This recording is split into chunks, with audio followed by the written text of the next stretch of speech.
अच्छा, लोग अक्सर कहते हैं कि वो विटामिन D3 यूज़ करते हैं, लेकिन उससे उनको अफ़ेक्ट नहीं आता, असर नहीं होता। तो इसकी क्या रीज़न है? बेसिकली मैंने जो देखा है, मोस्टली लोग गलत तरीके से विटामिन D3 लेते हैं। इसका एक तो जो मेजर फैक्टर है वो ये है कि आपने कैल्शियम की टैबलेट कभी विटामिन D3 के साथ नहीं लेनी, क्योंकि वो हड्डियों में जम जाता है, तो फिर बाद में प्लेक बन जाता है और भी बड़े मसले होते हैं। तो इस चीज़ को आपने अवॉइड करना है।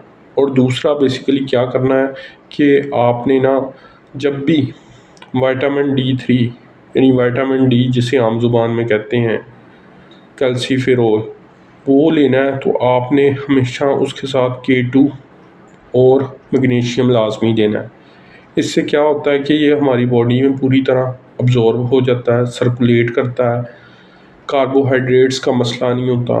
तो असल जो तरीका है वो यही है कि हमारी बॉडी में जो विटामिन D3 है वो K2 और मैग्नीशियम के साथ मिलकर असर करता है, यानी इफ़ेक्ट प्रोड्यूस करता है।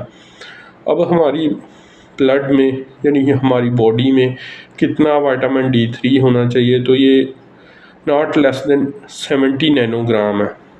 ठीक है, तो इस तरह बेसिकली आप ऑपरेट कर सकते हैं विटामिन D3 के लिहाज से। यानी आपने हमेशा इसे कम्बिनेशन में लेना है with vitamin K2 plus magnesium plus vitamin D3। तो इस तरह ये आपकी बॉडी में एब्जॉर्ब भी होगा और असर भी प्रोड्यूस करेगा। आपके मसल्स के लिए, आपकी बोन्स के लिए ये बहुत अच्छा है।